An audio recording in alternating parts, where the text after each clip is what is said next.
안녕하세요. 잠 못 드는 밤 당신을 위해 책 읽어주는 남자 아크입니다. 오늘은 앨리스 오프만의 그린 엔젤 마지막 시간이 되겠습니다. 들어보시고 마음에 드시는 분들은 채널 구독하기 그리고 영상의 좋아요 버튼 한 번씩 눌러주시면 감사하겠고요. 하고 싶은 말씀이 있으신 분들 그리고 바라는 점이 있으신 분들은 영상 아래 댓글로 참여하시면 되겠습니다. 네, 마지막 회차 지금부터 이어서 읽어드리겠습니다. 내가 이 문신을 반쯤 그리고 있을 때 다이아몬드가 문을 열고 들어왔다. 그가 너무 조용히 들어와서 그가 내 손을 잡을 때까지 그가 거기 서 있는지 모르고 있었다. 그는 바늘을 그의 심장이 있는 곳까지 들어 올렸다. 그는 내가 무엇을 하려는지 알고 있는 것 같았다. 나는 그에게 내 심장의 반을 주었다. 내 손이 저려올 때까지, 우리의 반쪽 심장이 서로 비춰질 때까지 나는 문신을 그렸다. 가장 고통을 주는 얼음 바늘을 사용했다. 나는 다이아몬드가 무서워서 몸을 움츠리기를 원했지만 그는 움츠러들지 않았다. 나는 장미 반쪽, 날개 반쪽, 가시 반쪽을 그의 몸에 그려 넣었다. 문신을 마쳤을 때 다이아몬드는 검은 두건을 벗었고 화재가 그에게 어떤 짓을 했는지를 볼 수 있었다. 나는 고통이 왜 그에게 아무런 의미가 없는지 알 수 있게 되었다. 나는 그에게 왜 반쪽으로 충분한지 알았다. 다이아몬드의 얼굴 한쪽은 완벽하였다. 하지만 다른 반쪽은 불에 타서 시꺼멓게 색이 변해 있었다. 나는 그에게 양뺨에 키스를 해주었다. 나에게는 모두 똑같이 느껴졌기 때문이다. 계절이 바뀌어가고 있음을 느낄 수 있었다. 매일 날씨가 더워지고 있었다. 나는 초록으로 변하는 나뭇잎과 같이 태양을 향해 자라고 있는 포도 넝쿨이 되는 느낌을 받았다. 이제 참새들이 하늘 높이 치솟아 올라 나무 꼭대기에 둥지를 틀었다. 나에게 돌아오지 않게 하려고 참새들을 다시 부르지 않았다. 이어서 매가 현관에서 사라졌다. 매의 날개가 태양을 가리는 것을 가끔 볼 수 있었다. 매는 위에서 아래를 응시하고 있었지만 나는 휘파람을 불지 않았다. 매가 내 팔에 내려앉도록 손을 흔들지 않았고 매가 내 손에서 먹이를 먹도록 강요하지 않았다. 매는 사냥을 해야 한다는 것을 나는 알고 있었다. 나는 다음으로 고스트가 떠날 것을 예감했다. 고스트가 숲을 응시하고 있는 것을 보니 내 생각을 의심할 수 없었다. 개목걸이와 밧줄로 고스트를 묶어둘까 생각도 했다. 다이아몬드가 농장에 물을 주고 있던 어느 날 아침이었다. 다이아몬드가 새로 만든 울타리에 오니온을 남겨놓고 나는 고스트만을 데리고 산책을 하러 밖으로 나갔다. 나뭇잎들과 포도넝쿨의 신선한 공기를 느꼈다. 고스트와 나는 가장 오래된 나무들을 지나고 돌더미를 지나 숲속 가장 깊은 곳까지 갔다. 내가 잘 모르는 깊은 숲속으로 고스트와 함께 걸었다. 하지만 고스트는 어디로 가야 할지를 알고 있었다. 나는 고스트에게 무엇이 필요한가 알고 있었다. 숲속 나무 꼭대기에는 모이를 먹기 위해서 우리 농장으로 왔던 수백 마리의 새들이 있었다. 내가 잘라놓은 머리카락으로 그물을 짜주었던 참새들도 있었다. 태양을 가릴 만한 날개를 가진 매도 거기에 있었다. 나는 고스트 앞에 무릎을 꿇고 앉았다. 나는 고스트가 떨고 있는 것을 느꼈다. 고스트는 달리고 싶어서 몸을 떨고 있었다. 고스트는 동생의 침대에서 나와 함께 나란히 누워서 꿈을 꾸곤 했다. 고스트는 내가 한 번도 가보지 못했던 숲속으로 나를 데리고 갔다. 고스트는 나를 올려다보았고 나는 마지막으로 고스트의 이름을 부르고 고스트를 보내주었다. 이 일이 있은 후에 얼마 되지 않아서 히더 존스가 사라졌다. 그녀가 늘 잠자던 다리 밑에서 더 이상 히더 존스를 볼 수 없었다.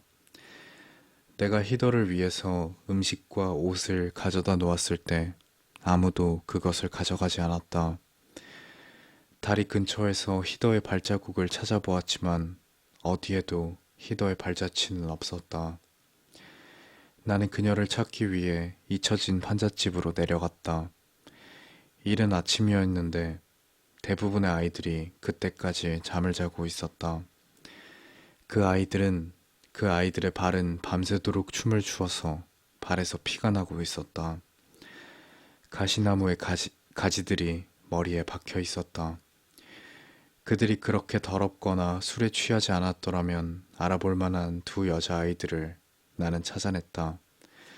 그 애들은 잠에 취해 있었으나 내가 히더에 관해서 물어보자 고개를 끄덕였다. 맞아. 그 애가 여길 떠난 거는 확실해. 누구도 며칠 동안 그 애를 본 사람이 없어. 히더에게 무슨 일이 일어났는지 다들 궁금했지만 너무나 지금 지쳐 있어서 그 애를 찾아볼 엄두도 못 내고 그냥 뭐 쉽게 잊어버렸지. 여자애들이 말했다. 어두운 밤에 히더가 춤을 추고 있을 때 불 속으로 끌려 들어갔다고 말하는 사람도 있었다. 히더가 돌에 걸려 넘어졌거나 정신을 잃어 쓰러졌거나 어쨌든 불에 타서 연기로 변해버렸다고 말했다. 판잣집 앞에서 늘 타오르고 있던 불을 바라보았을 때 푸른색의 빛이 나는 것을 볼 수 있었다. 잊혀진 판잣집에서 떠나서 이웃집 아주머니를 찾아갔다. 가는 길에 히더 존스가 생각났다. 아무리 잊으려고 해도 그녀를 잊는 거는 불가능했다. 못 박힌 장화로 발이 욱신거리고 가죽 재킷이 나를 천천히 걷게 만들었지만 마침내 나는 늙은 아주머니의 집에 도착할 수 있었다. 문을 두드리자 나를 기다렸다는 듯이 아주머니가 문을 열어주었다. 그녀는 샘터에서 떠온 물과 쐐기풀로 만든 스프를 만들어 놓고 있었다. 스프는 묽고 미지근했지만 쓴맛은 내가 필요로 하는 맛이었다. 자, 이제 너의 이름을 말해봐.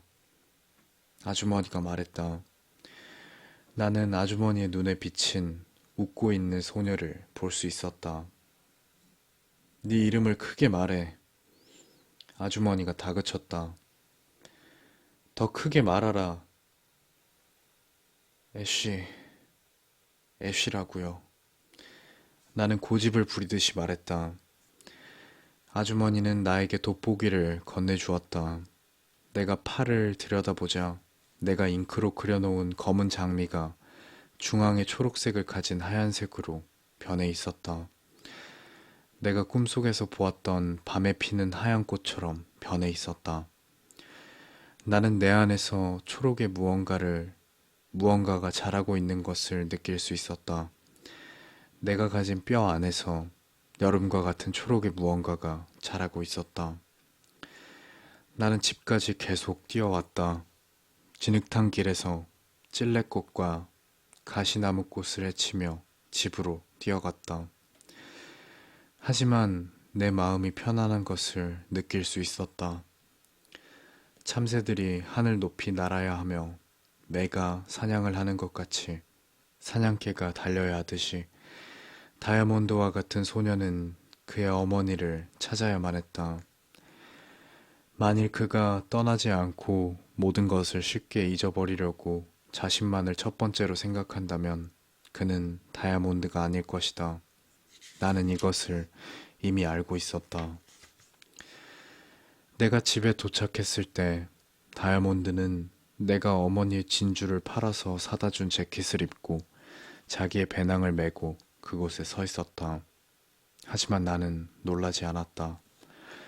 나는 그가 왜 머물러 있을 수 없는지를 이해하고 있었기 때문에 나는 지도와 깨끗한 물을 담은 보온병과 구워놓았던 빵 한 덩어리를 그에게 주었다. 나는 그가 어떤 곳을 가든지 내 심장의 반을 가지고 가도록 허락했다. 그가 목소리가 있었다면 소리를 내어 나에게 작별 인사를 했을 것이고 내가 그를 그리워하는 것처럼 그도 나를 그리워할 것이라고 틀림없이 말했을 것이다. 하지만 그는 말을 하는 대신에 나에게 입을 맞추어 주었다.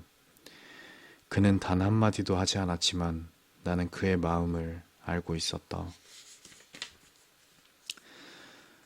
여동생, 이것이 내가 말하려고 하는 이야기입니다. 내 동생이 꿈속에서 다시 나에게 돌아왔다.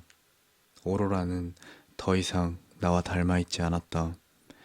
그 아이는 내가 매일 그리워하는 작은 소녀였다. 내가 다시 그린으로 돌아왔기 때문에 오로라는 나를 알아보았다. 오로라는 내 이름을 불렀으며 나는 완전한 그린이었다. 언니, 혼자만 남은 게 아니야. 오로라는 나를 안심시켰다. 하지만 나는 너랑 함께 살 수 없어. 내가 말했다. 아니야, 나는 언니랑 영원히 함께 살 거야. 오로라가 말했다. 그녀의 말이 진실이라는 것을 알 수 있었다. 나무의 새들에게 휘파람을 부는 아버지가 내 마음속에 있었으며 부드러운 손으로 나를 어루만져 주시던 어머니가 내 옆에 있었고 은빛으로 빛나는 여동생이 내 옆에 있었다. 꿈에서 깨어났을 때 나는 울고 있었다. 나는 비가 오는 것 같이 울고 있었으며 도시를 눈물로 잠기게 할 정도로 많이 울고 있었다. 흘러내리는 나의 모든 눈물은 전부 다 초록색이었다. 마침내 내 눈에 들어있던 재들이 눈 속에서 흘러나왔다. 드디어 나는 세상을 환하게 볼 수 있었다. 창문 밖에 햇빛이 비춰들고 있었다. 다이아몬드가 농장에 심어놓은 새싹들이 눈에 들어왔다. 아픔과 폐허의 바깥 세상이 기다리고 있었지만 나에게는 아무런 상관없이 아름답게 보였다. 나는 바깥으로 나가 내리쬐는 햇볕 밑에서 땀으로 몸을 흠뻑 젖을 때까지 일을 했다. 일을 하고 있는 동안 아버지와 어머니, 동생이 더욱더 그리웠으며 고스트와 참새들과 매가 보고 싶었다. 다이아몬드와 히도 존스도 내 마음속에 떠올랐다. 그 중에서도 동생이 가장 보고 싶었다. 나는 그들을 매일매일 그리워했다. 제가 남아있는 농장에서 잡초를 뽑거나 땅에 물을 주거나 할 때도 나는 모두를 생각하고 있었다. 새들이 남기고 간 호박씨에서 넝쿨이 열려 3미터가량 펼쳐졌다. 심어놓은 농작물들이 내 허리까지 자라났다. 여름이 되자 완두콩 넝쿨들이 내 키보다 훨씬 더 높이 자랐다. 날씨가 더워지자 오니오는 옥수수대 사이에 숨어들었다. 내가 일을 하고 있을 때 어치들과 참새들이 나에게 노래를 불러주었다. 하얀 구름들이 하늘에 떠돌고 있었다. 날씨가 너무 더워서 나는 가죽 재킷을 벗어버렸다.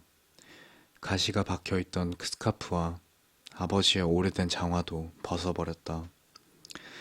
밤마다 나는 꿈을 꾸게 되었고 내가 내 자신을 알고 있는 것처럼 내 동생도 나를 알고 있었다.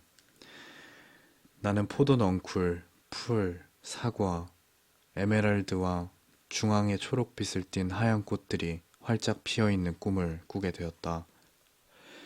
모든 것을 잃어버린 모든 것을 꿈을 꾸었고 그동안 내가 발견한 모든 것들에 대한 꿈도 꿀 수 있었다.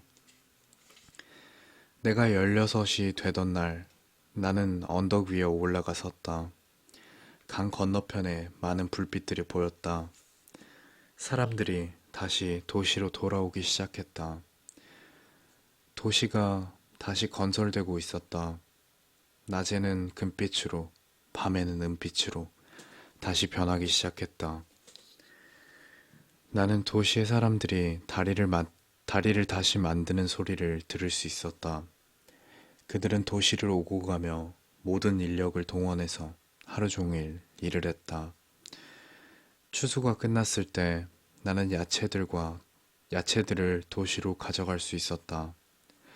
저울을 샀으며 어머니가 늘 그랬듯이 콩과 부추를 조심스럽게 저울에 달았다. 아버지가 즐겨 부르시던 휘파람을 불었다. 내 동생과 함께 들렸던 상점에서 물건을 샀으며 내가 즐겨 찾던 서점과 사탕 가게에도 들렀다. 내가 어디를 가든지 황금 먼지가 발에 묻었으며 은빛색이 검은 머리를 비췄다.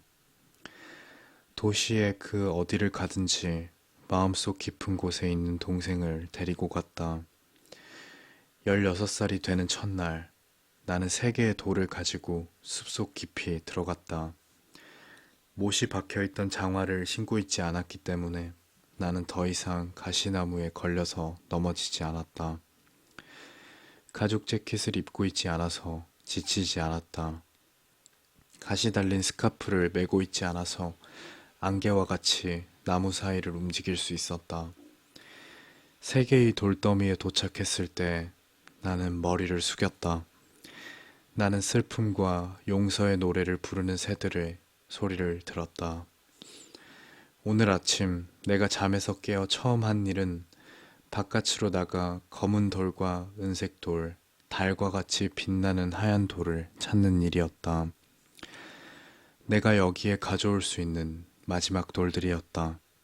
돌들이 내 주머니에서 가볍게 느껴졌을 때 이 돌들이 마지막이란 걸 알았다. 더 이상 돌이 남아있지 않다는 것을 알고 있었다. 이웃집으로 나의 생일을 축하하기 위해서 숲을 떠날 때 황혼이 지고 있었다. 언덕길을 따라 있는 모든 것들이 희미해져가는 불빛 밑에서 초록으로 보였다.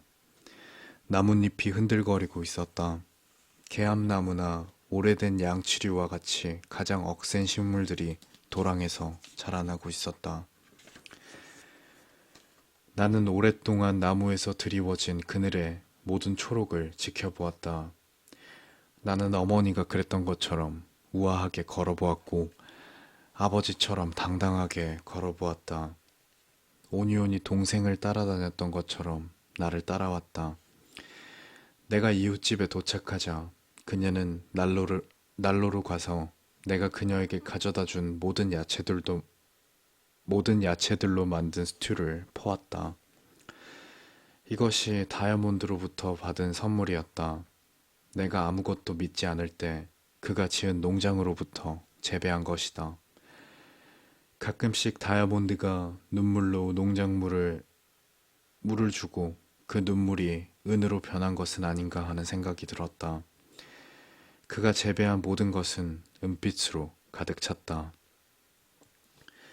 우리가 저녁 식사를 깨끗이 비우고 나자 아주머니는 쐐기풀로 만든 케이크를 가지고 왔다. 달콤한 맛도 없고 양초도 없었으며 색깔은 연한 초록빛이었다. 그냥 먹기에는 너무 쓴맛이었지만 오랜만에 먹어보는 케이크였다. 나는 부스러기까지 먹어치웠고 더 먹고 싶었다.